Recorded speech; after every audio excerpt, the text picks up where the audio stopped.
Afternoon, y'all. This is Trey Brown, the Mad Hatter, coming back with my boring voice. I'm gonna work on better presentation in the not so distant future. I know I can do. I'm quite confident I can do better, and I'm gonna try to be better at this. Okay, so what I wanted to do was I wanted to talk about the subject of divorce today,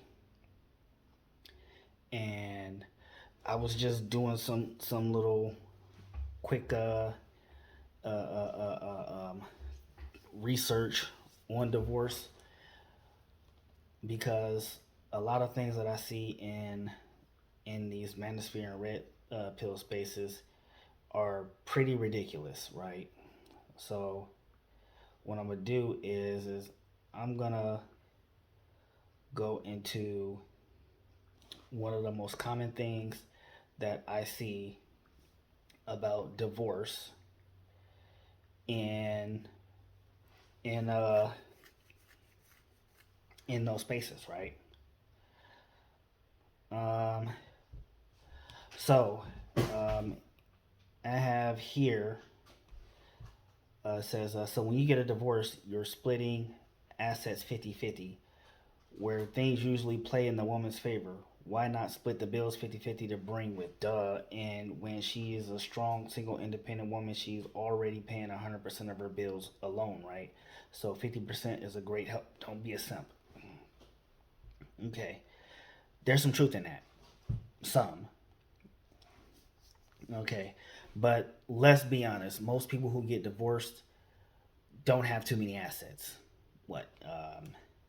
A car, some some clothes, maybe jewelry. And that depend, and that really depends. The people who have assets are the people who are who actually got something like a house, a business, things like that. Not too many people who are married have those things, and usually if they do get those things, they usually get them in a marriage. Like for me, if I got married today, as long as I don't add whoever I'm married to's name on anything, I don't lose anything. This was my house before the marriage. This will be my house when the marriage is over. It's really that simple. I don't understand why people don't really get that. Now, yes, yeah, sure, strong single independent women, they pay their bills 100% alone. If they don't have a roommate or a boyfriend that's paying half the bills with them and stuff like that, is it, a lot of people get this misconception that the strong independent woman wants to just move into your place if you have one, and just live off of you. If she's strong and independent, she's not trying to live. One of my baby mamas is a strong independent woman. You know, if we were to get back together right now, today, she would not want to move in because she's strong and independent. She would rather pay her own bills. And that's just who she's always been. There's nothing wrong with that. And I'm not gonna look down on her for that. I mean, that would be stupid. If she don't need no man, she don't need no man. Go to a woman that do. It's really not that hard. Okay. Uh, why is divorce rates?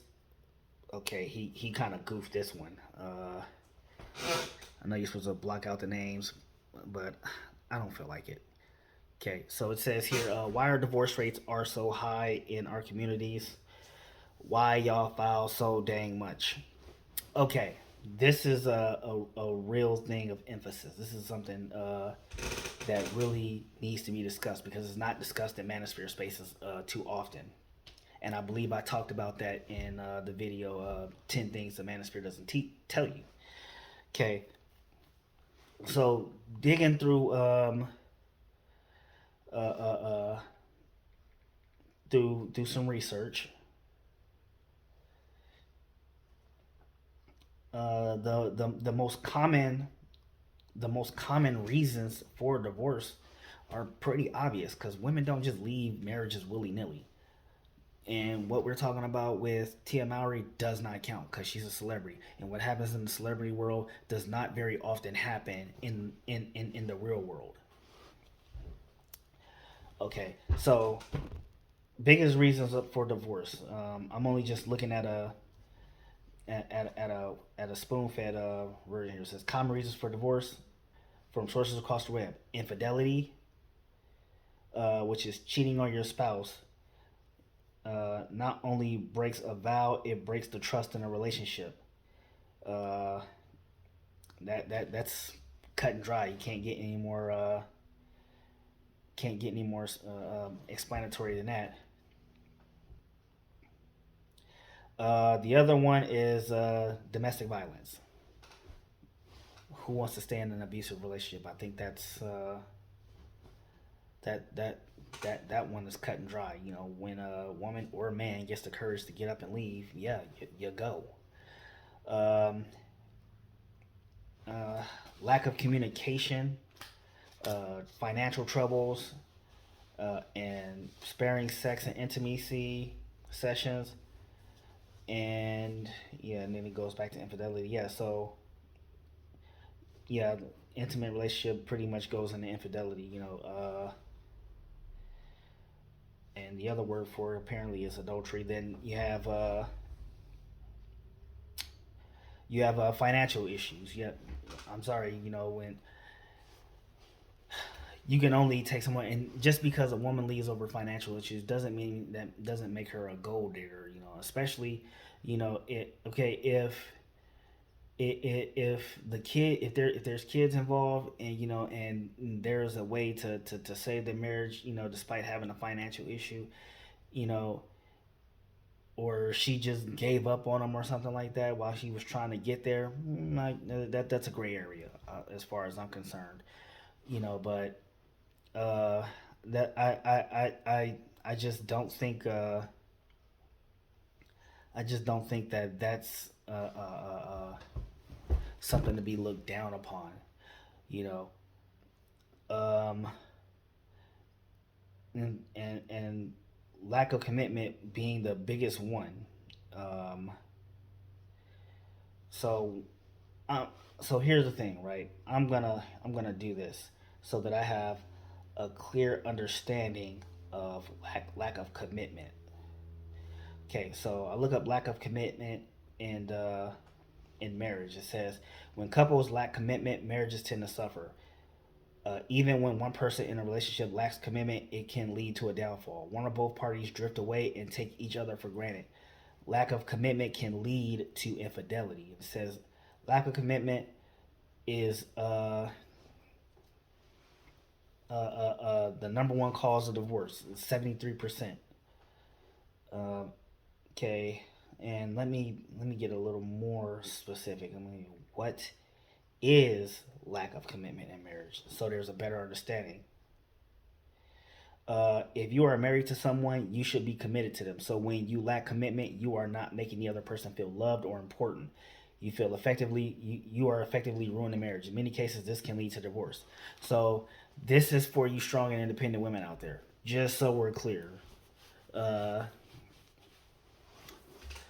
when you're strong and independent and you make your man not feel wanted or needed, because you can say you want him all alone, but if a man doesn't feel needed, that kind of that will lead to a motherfucker going to find somebody else who will make him feel needed. That's just what it is. And yes, lack of commitment leads to infidelity. But at the end of the day, I'm not gonna Derek Jackson y'all on this one because I don't think that's fair, and I don't want to get caught in any entanglements. But essentially, um, I don't know too many ways. I'm sure plenty of women can explain how a man can show their lack of commitment to them and why they would leave a marriage. And because I'm not a woman, I'm not an expert on subject matter when it comes to why women divorce. And there's like articles all over the internet to show them. Um, but in the end, it says the main reasons, the top three reasons for divorce are lack of commitment, infidelity, and financial challenges. Of course, yes, there's abuse in there, and um, uh, uh, uh, uh, uh, what is that other one? Um, Addiction, yes, addiction, and I think those are also important factors to remember as well, because those things do hurt the people around you. You know, not just the people you're directly affecting. You mean not just yourself, but the people you're directly affecting. Obviously, nobody wants to be abused, and and and and and, and addiction. You know, that can lead to financial troubles, or that leads to a lack of commitment. You know, these things matter.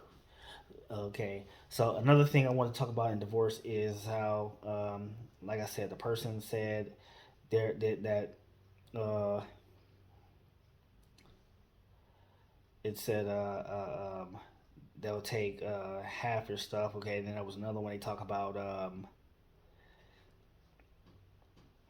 about spousal support, right?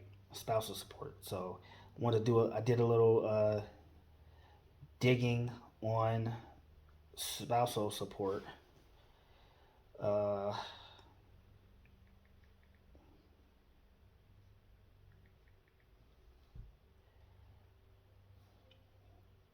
okay, so um, okay, so hold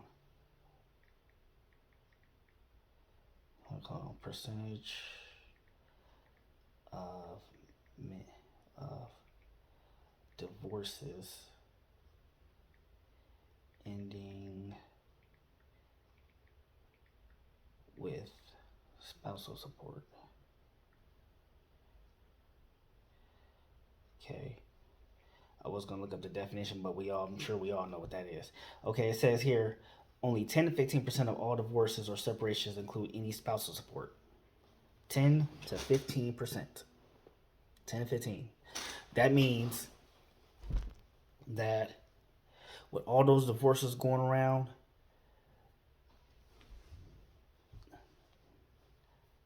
9 times out of 10, you're not gonna pay for spousal support. Literally, 9 times out of 10, you will not pay spousal support. You're pretty much safe from that. Usually, when things are divided up, they're not divided up between what you make. The what the assets are divided up between what the two of you have built during the marriage. And that's what that 50-50 means. That 50-50 is what you built during the marriage. Now, yes, if you ended up together 10 years and you know you got to give up half your pension in a divorce and stuff like that, that's a legitimate gripe. I get that. Um, but I don't think that is something that should be that would be that serious, especially if you go into a marriage with one foot out the door, expecting that your wife is just gonna leave you. Why would you even talk about marriage if you're not gonna do it anyway? That's not something to be talked about. I mean, you're not talking about anything if you're saying, well, this is what happens in marriage, and especially if you never lived it. I've lived marriage, okay? I was married for 4 years, technically. And I was married 2 years and separated 2 years. That doesn't matter. Shout out to my ex-wife. But quite frankly, most divorces don't end in spousal support. Hell, a good number. Okay, I'm not gonna lie and say a good number. A small number of people who get divorced, you know, they can still be. I wouldn't say reconcile, but they can reconcile their differences without recommitting another relationship. You know, they can actually be good friends or good partners and stuff like that. Me and my ex-wife, we are really close these days. We take good care of our daughter, and we have a partnership when it comes to raising her. A good example, since y'all like to use celebrities so much, is The Rock, Dwayne Johnson. Him and his ex-wife run the XFL right now. They run his I want to say it's a movie studio or something like that. I'm not exactly. It's called Seven Bucks Productions. Him and his ex-wife do that. The Undertaker, Mark Calloway, him and his ex-wife, Sarah. I want to say it was Sarah. It might be it might be another ex-wife, but I want to say it was Sarah. That they actually still do. They do a partnership or a charity together or something. I can't remember. I have to look it up. I might be wrong on that. Hold on. Uh, that'll take too long. I'll probably just if I'm wrong about it, let me know in the comments. That'll help us all out on that one. But pretty much, you can still get along with your ex, and I think this is something that it took a while for me to do. I had to go through therapy afterwards. I went through therapy 3 times. Not because of the divorce, because there were two other times. One, I went back to therapy after I had after my relationship with my baby mama ended, and I had went back to therapy after my second daughter was born. So after all of that, not after all that, because we became good friends in between them. We were pretty cordial even before that. We were pretty cordial before that. We just had some differences that we never worked out ourselves. When we talk, we talk on the phone. We have good conversations. We talk about our daughter a lot. We talk about life a lot. You know, divorce is not this all bad situation where the woman goes crazy and tries to make your life a living hell. You know, the end of the day, divorces is not good for anybody. Nobody walks away from divorce a winner. I did not walk away from divorce a winner. Okay, that is by far one of the biggest L's I ever took. And just think, I'm on that file. You know, and of course, all y'all can fact check me. My ex-wife watches this. Both my baby mamas watch this shit. Okay, this was one of the biggest L's I could have taken. Okay,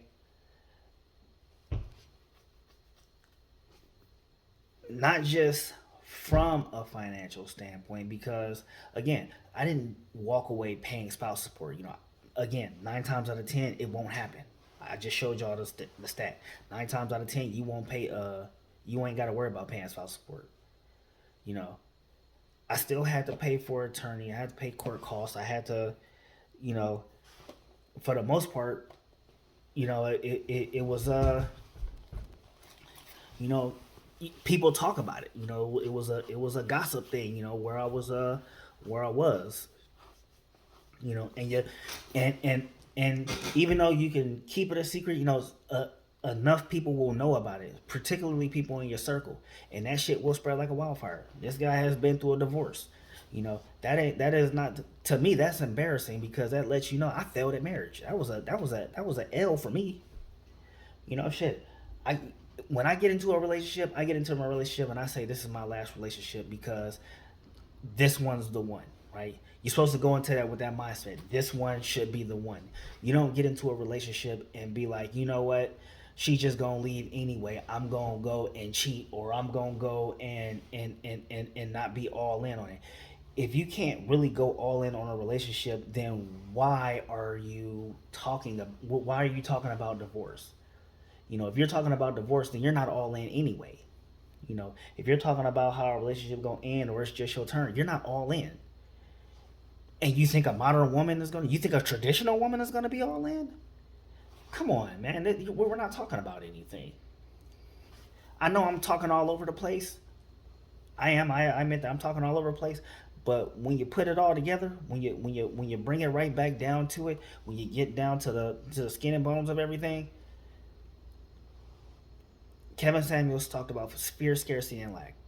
Okay, if you're scared that a relationship is already gonna fail, if you're already expecting a relationship or a marriage to fail, then you're gonna be lacking the commitment to even be in that relationship, and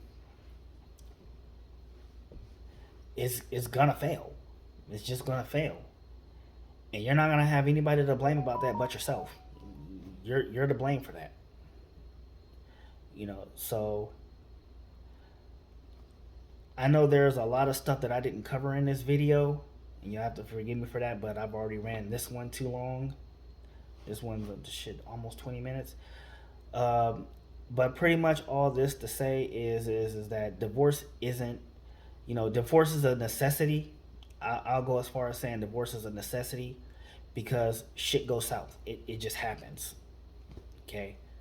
But at the same time, the worst case scenario ain't gonna happen to you. Or well, 9 times out of 10 it won't happen to you. As especially if you do your part. You got to do your part when you're in a relationship. That way, at least when you walk away with that L, you can say, okay, at least I tried. But if you walking away expecting to fail, guess what? You gonna fail. It is what it is. That's something my brother talks to me about a lot. He always saying, man, if you speaking it into existence, it's gonna happen. You know, and I realize that, and he gonna clown my ass when he watched this video. When he gets to the end of it, he gonna clown my ass because yeah, if you speak failure in a marriage, guess what? You gonna fail at marriage. But more often than not, a marriage will survive as long as everybody puts their part in. That means you got to put your part in, bruh. That said, I want y'all to tell me what y'all think about how I explained it. Drop a like, leave a comment, get me in that algorithm. Share it. Tell your friends about it. Let them see if I'm right or wrong. I want to know. And as always, kindness is free, and I'm cheap as fuck. Y'all have a good day, everybody.